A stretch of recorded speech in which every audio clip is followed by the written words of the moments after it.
Olá, eu sou Gustavo Carré e está começando mais um PDV. Hoje o nosso papo é direto ao ponto, daqueles que ajudam você a colocar a mão na massa.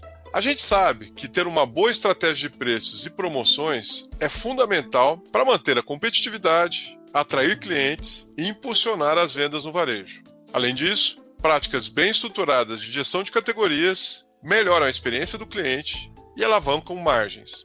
Pensando nisso, escolhemos 3 tópicos essenciais para você. Primeiro, vamos entender como o pricing e a gestão de categoria caminham juntos, impactando diretamente nas vendas e na lucratividade. Depois, a gente discute a precificação dinâmica, assunto quente do momento. Será que essa prática, que já faz sucesso no e-commerce, poderia funcionar também nas lojas físicas? E para fechar, falamos sobre os desafios de rever o sortimento nas lojas.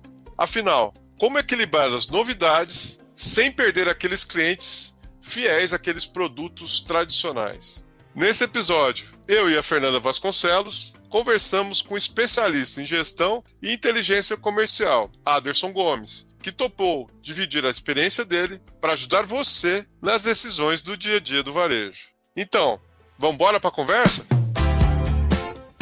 Tudo bem, Aderson? Seja bem-vindo ao PDV. Tudo bem. Obrigado. É uma honra estar aqui com vocês. Bacana, Aderson. Olha, eu já vou colocar de cara aqui uma questão bem importante sobre a área comercial. Basicamente, sobre 2 temas super importantes, o pricing e a gestão de categorias. Você podia dar uma visão para a gente como é que essas duas áreas, ou esses 2 métodos, ferramentas, podem trabalhar em conjunto, como que isso pode, se elas são complementares, como elas podem otimizar os resultados de um varejista? Essas 2 áreas, elas fazem parte de uma estrutura convencional de inteligência comercial. Então, se a gente pensar no processo, ele deveria começar na estratégia. Então, pensando lá papel de categoria, isso faz parte da gestão de categorias. E o desdobramento disso, uma vez que você definiu qual é o papel das categorias dentro do negócio, o pricing é o desdobramento. Então, você define lá, dentro do papel de cada categoria, qual é a estratégia que você quer utilizar para precificação. E esse desdobramento é essa execução do pricing no dia a dia do varejo. Então, são áreas que são intimamente conectadas a partir de uma estratégia comum, que depois se desdobra em pricing, que é a precificação, ativação promocional, que é a promoção, e o trabalho todo de revisão de sortimento, enfim, aí ele começa a se desdobrar. Bacana. Você tem como dar alguns exemplos assim, para a nossa audiência entender na prática como que o pricing conversa com a categoria, falando, sei lá, de um exemplo de uma categoria especificamente que você trabalhou, enfim. Eu vou falar um pouco do fluxo normal de uma estratégia de categoria e como isso se desdobra lá na frente, né? Então, eu vou imaginar o seguinte: quando eu quero definir qual que é o papel de uma categoria dentro do negócio, eu costumo usar, nos trabalhos em que eu fiz, 2 grandes direções. Uma olhando para o cliente, entendendo categorias que são importantes para o meu cliente, e a segunda olhando para o negócio. São categorias que são importantes para o meu negócio. A gente costuma montar um quadrante, e aí nesse posicionamento a gente posiciona lá as categorias. E aí eu defino categorias, por exemplo, que são destino. São aquelas categorias que faz com que o cliente venha até a minha loja. Categorias que eu tenho que ter muita força na execução. Para essas categorias, a gente costuma dizer que o preço não é uma atração tão relevante assim, porque são categorias que o cliente já vem buscar na loja. Então imagina que eu sou uma loja que tem uma padaria muito boa, o cliente já vem buscar o meu pãozinho, não é pelo preço. Ele vem buscar o pãozinho porque o pãozinho é muito bom. Tem outras categorias, e aí os nomes podem variar, cada empresa usa o seu nome, né? Estou colocando aqui uma referência. Que a gente chama, por exemplo, de gerador de recorrência. São categorias que trazem o cliente para a loja. O que é o gerador de recorrência? Leite, cerveja, refrigerante. Então, são categorias que, quando elas oscilam muito a precificação, ela traz um fluxo muito grande atrelado a ela. E a estratégia é importante por quê? Uma vez que você definiu essa diferença de papéis, vai se desdobrar na estratégia de precificação depois. Qual é a competitividade que eu tenho que ter numa categoria em que eu sou muito forte e o cliente já vem buscar? Qual é a competitividade que eu tenho que ter no gerador de recorrência que está todo mundo brigando por preço? O preço do leite, por exemplo, ele tem uma oscilação muito grande. Então eu posso ter um preço de leite hoje, que eu estou definindo uma ativação promocional, por exemplo, para daqui a 15 dias. A 15 dias o cenário já é outro. Eu posso acertar ou posso errar muito. Então por isso que esse processo de definir o papel da categoria, ele é o primeiro grande passo para você desenhar a estratégia seguinte. Depois que você fez isso, você precisa começar a definir o que você quer de entrega do pricing, de entrega da ativação promocional, de entrega, por exemplo, de marcas próprias, se eu vou ter importado naquela categoria. Então, por isso que eu costumo dizer que ele é o desdobramento, porque ele parte dessa estratégia inicial em que a gente define esse papel da categoria claramente. E aí, quando a gente fala de pricing, você tem uma série de elementos que são muito importantes. Custo do produto, se é um produto que oscila muito, se é um produto que tem um custo mais linear, se é um produto importado, que está sujeito a taxas específicas de importação, a competitividade, é como é que o seu concorrente precifica aquela categoria. Então, numa categoria geradora de recorrência, que eu quero que o cliente venha para dentro da minha loja, eu não posso perder o jogo. Se eu perder o jogo na competitividade, eu já não trouxe ele nem para olhar o pãozinho, para olhar outras categorias que podem ser diferenciais na minha rentabilidade. Então, esse mix de estratégia ajuda o varejista a definir melhor como é que ele vai trabalhar a rentabilidade dele na ponta. Não, sim, essa parte de saber escolher, né, onde vai, porque não, se o pãozinho já é minha atração principal, não tem por que eu fazer uma promoção dele, sem dúvida. Agora, falando mais sobre a parte do comercial, né, eu já ouvi muito varejista dizer que o comercial é o que traz o resultado e o que traz a confusão, né?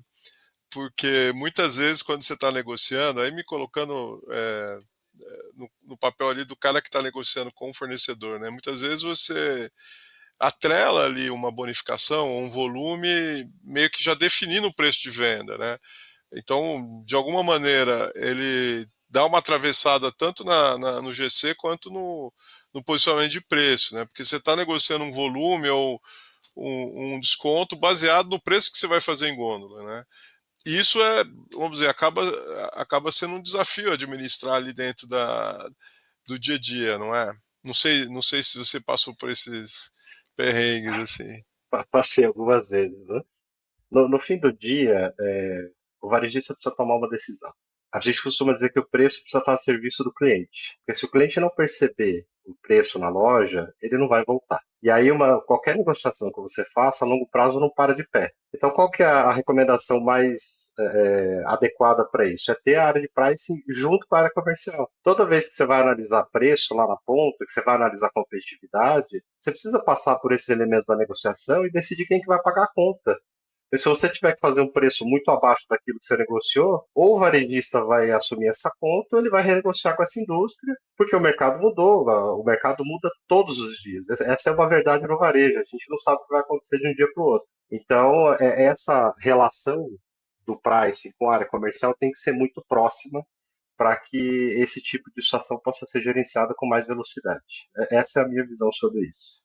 Aproveitando esse dinamismo, né, que você falou, e até que você tinha falado antes da gente tentar entender esse comportamento do cliente, a precificação dinâmica ela vem ganhando muito espaço no varejo, lógico, no varejo online é muito mais fácil, mas a gente vê tentativas também no varejo físico.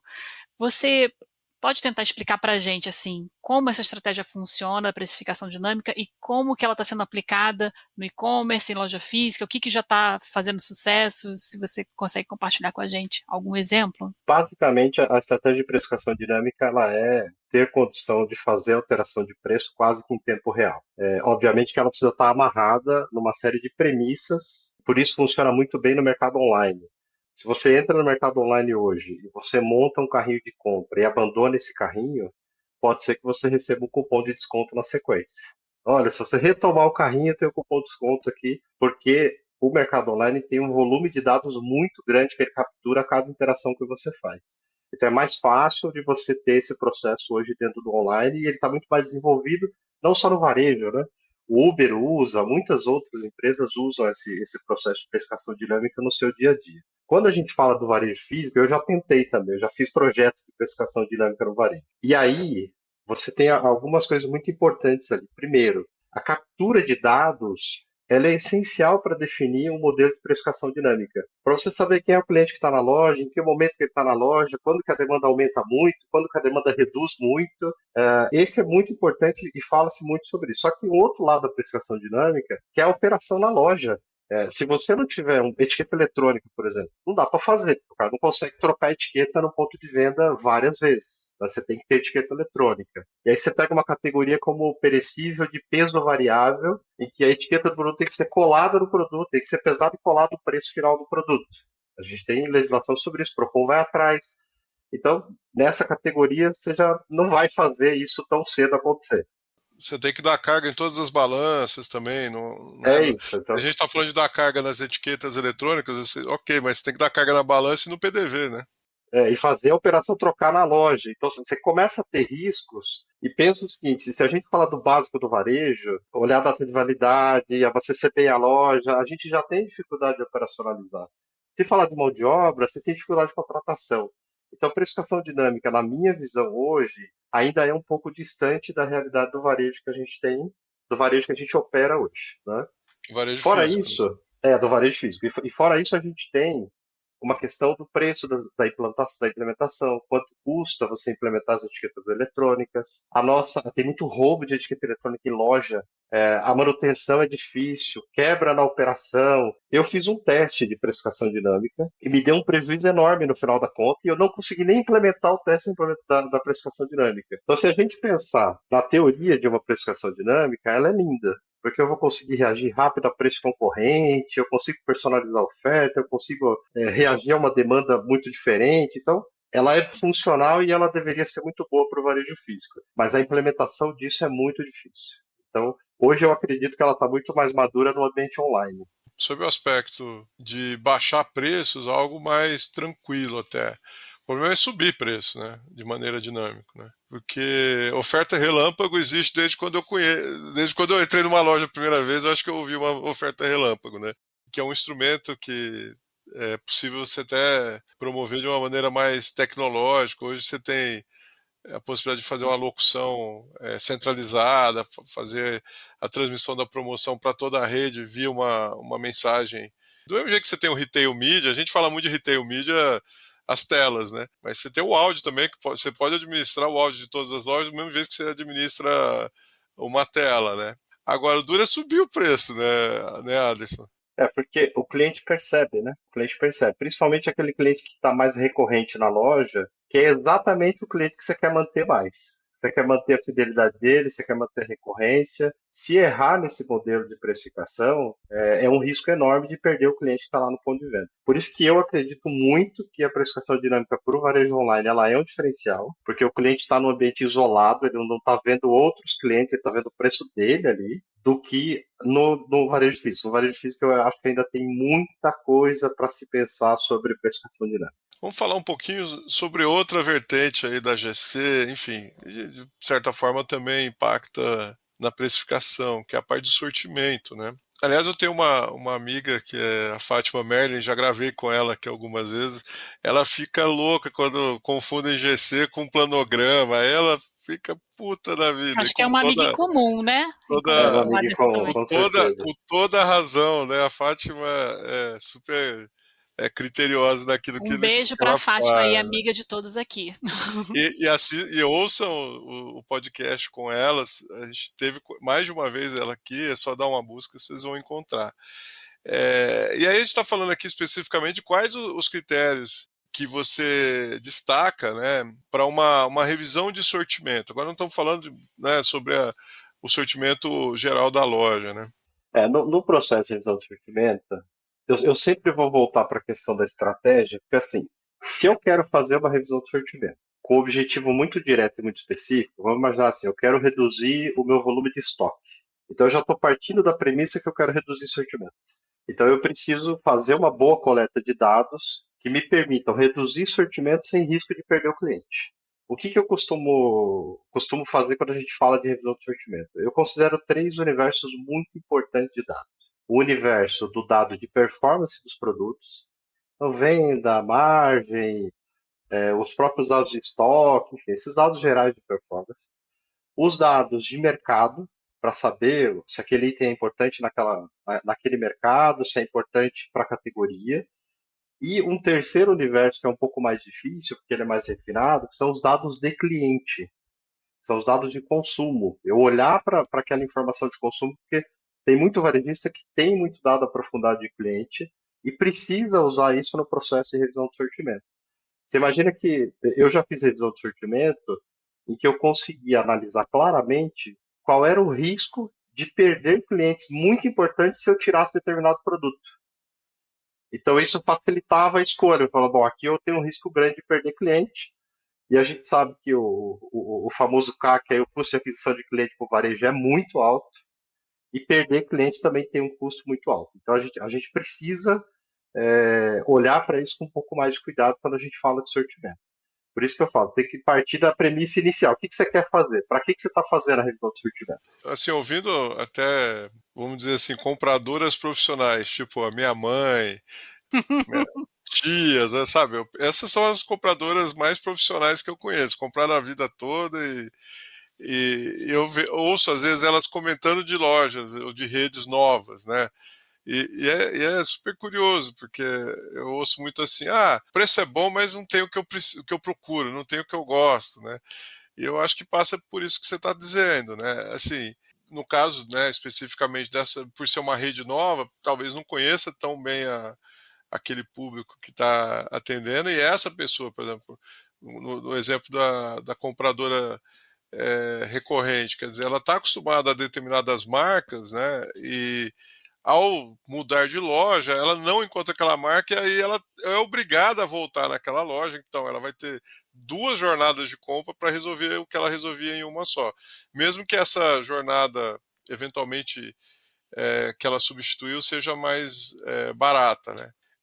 Assim, a minha sensação, aí não tem nada de estatístico, não. A minha sensação é de que experimenta e volta para onde está habituado, né? Mas todo mundo é um pouco assim, né? Se você vai numa loja e você encontra tudo que você procura num preço que você considera bom, porque preço também tem aquela percepção de valor, né? Ah, esse preço é justo aqui onde eu estou pagando, pela experiência que eu tenho nesse lugar. A tendência de voltar é muito grande. A não ser que tenha uma besteira muito forte no atendimento, a tendência de voltar é muito grande. Agora, quando você começa a não encontrar, e você pensa que a gente faz concessões, né? Eu estou acostumado a consumir determinado produto, não tem, mas tem um muito parecido que atende aquilo que eu preciso fazer, a gente faz as concessões, porque a gente sabe que não vai ter tudo que a gente quer na loja o tempo todo, quando a gente vai fazer uma compra. O problema é não ter nenhuma uma substituição daquilo que você precisa. Então, tem produtos específicos que o cliente vai buscar e eu não tenho nenhuma variante para atender aquela necessidade, eu posso perder aquele cliente. Eu já fui esse cliente, ir na loja, queria fazer um evento específico, não encontrei o produto que eu queria, não encontrei nenhuma variante, fui no outro varejo, comprei e nunca mais voltei na loja anterior. Porque eu gostei da experiência que eu tive nesse varejo novo e encontrei o que eu queria. Então, se a gente pensar que o cliente mixa muito de canais hoje, e ele tem muitas opções, não tem mais aquela história de comprar sempre no mesmo lugar. Você compra em muitos lugares diferentes. Essas experiências vão construindo a imagem desse varejista. Então, se você não se preocupa com o teu cliente na hora de definir o sortimento, se você não mapeia bem as necessidades que você vai atender, tem gente que chama de unidade de necessidade, tem gente que chama de grupo de necessidade, mas se você não mapeia bem isso e não atende, o risco do cliente não voltar é muito grande.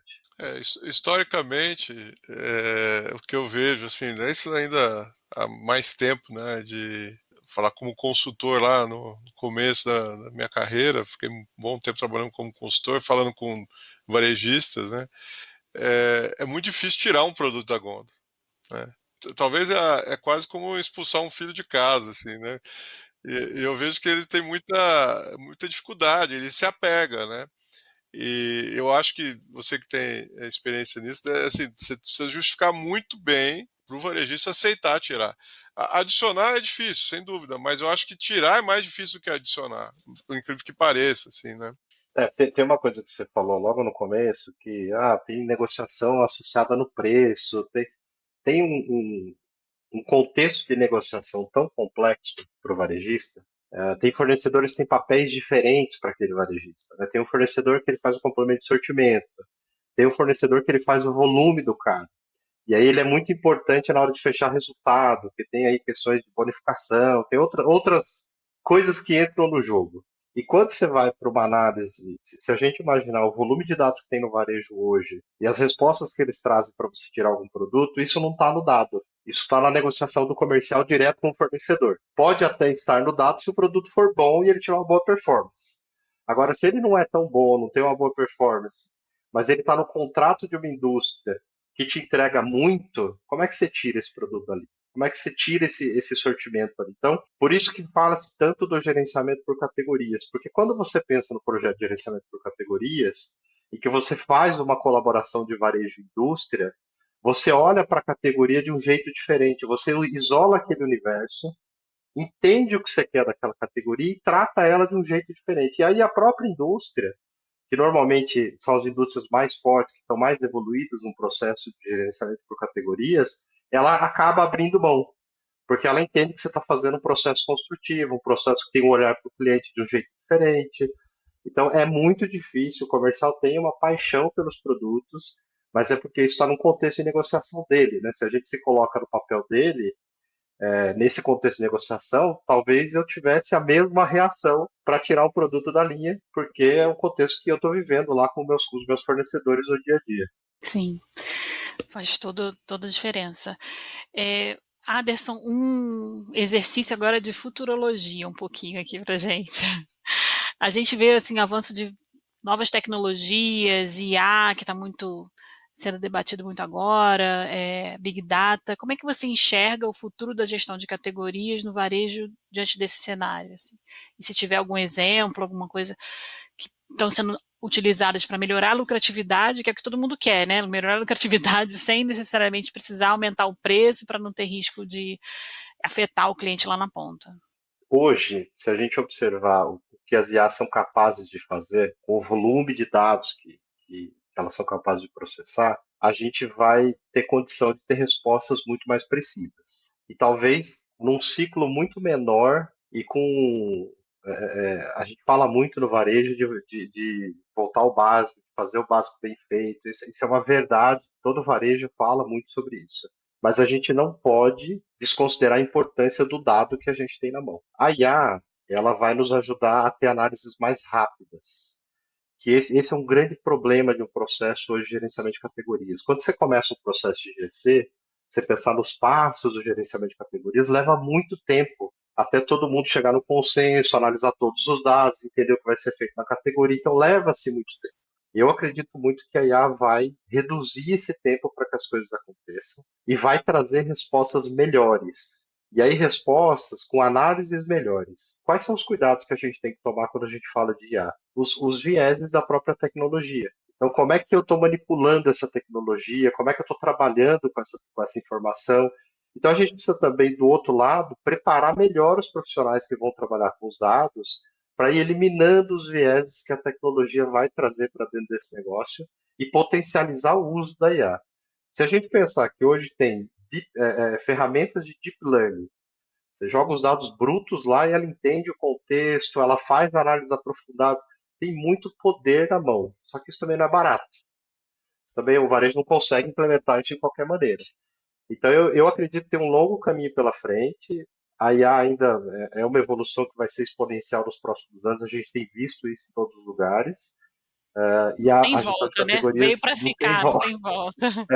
não tem volta, a gente usa o tempo inteiro, enfim. E talvez seja bom isso se nós soubermos usar. Precisa aprender a usar bem a IA. É o velho senso crítico, né? A gente usar a ferramenta, mas não perder o nosso senso crítico de entender como que a gente está usando isso. A gente precisa ter consciência de que os dados estão ali, a gente vai conseguir encontrar respostas, mas a gente precisa saber usar essas respostas do dia a dia, precisa saber trafegar dentro do negócio com isso de forma muito rápida, porque senão fica uma célula, uma ilha. Ah, a ilha do IA, né? E aí as pessoas vão olhar para quem trabalha com IA e vai achar que são pessoas estranhas, né? Pessoas que vivem um mundo que não é o mundo do dia a dia do varejo. Desconectadas da realidade. Exatamente. E a gente precisa desmistificar isso. A IA precisa fazer parte ali do dia a dia, as pessoas precisam entender como usar, de que forma fazer com que isso no dia a dia funcione melhor. Você acredita que já está impactando nesse segmento? Porque a gente está falando, não estou falando lá fora, não, falando aqui no Brasil. Você acha que o IA já está impactando no GC no Brasil? Eu posso falar pela minha experiência, eu já estou usando. Eu já estou fazendo análises mais profundas, já estou fazendo coisas que antes eu tinha que usar um monte de planilha, um monte de arquivo, já consigo jogar dados brutos, já consigo ter informação muito melhor. Eu já estou começando a discutir alguns algoritmos que a gente pode montar e a gente pode ter outras respostas melhores. Então, ainda não é um grande impacto, porque se a gente pensar hoje no contexto do varejo no Brasil, no momento inflacionário que a gente está vivendo, nessa questão, na dificuldade de contratar gente, o varejo tem outras prioridades agora. O varejo é um grande rouba-monte no Brasil. Né? As empresas vão crescendo e outras vão caindo, vão perdendo espaço. E aí, nesse processo do rouba-monte, não tem muito espaço para você falar de IA. A gente ainda está no momento do básico. Mas tem muita empresa de tecnologia investindo pesado nisso. Tem muita empresa desenvolvendo coisas. Eu também tenho feito algumas coisas nessa direção com algumas empresas e tenho visto muita coisa legal acontecendo. E só precisa chegar bem para o varejo, né? Porque a conta disso não é tão barata e aí essa equação precisa fechar de alguma forma. Mas já tem movimentos acontecendo aqui no Brasil nessa direção. Muito bom. Aderson, estamos chegando ao fim. Foi rápido, né? Mas conversa boa é assim, é aquela que voa, né? E a gente sempre faz uma pergunta para todos os convidados, que é a seguinte: o que o varejo ensinou ao Aderson Gomes? O varejo me ensinou, acho que o primeiro grande ensinamento foi abraçar rápido as mudanças, não sofrer muito, porque o varejo tem mudança todos os dias. E acho que tem um segundo ensinamento muito importante, que é ter gente do lado comigo, ter gente trabalhando comigo, porque eu acredito muito que essas diferentes mentalidades, esses diferentes conhecimentos que a gente tem no varejo, trazem uma riqueza muito importante para o negócio. Então, nós não estamos sozinhos, a gente precisa aprender a compartilhar e lidar com outras pessoas também. Aderson, queria mais uma vez te agradecer, compartilhar a tua experiência, o teu conhecimento com a gente. Muito obrigado. Muito legal o papo, Aderson. Obrigada. Eu que agradeço aí pelo convite, agradeço aí pelas perguntas e desejo muito sucesso para vocês aí com o podcast. O PDV é o podcast para te deixar por dentro do varejo e na trilha da tecnologia. O patrocínio é da InWave, a produção é da Fernanda Vasconcelos e o apoio técnico da SoulPods. Segue a gente para não perder nada. É isso. Até o próximo. Tchau.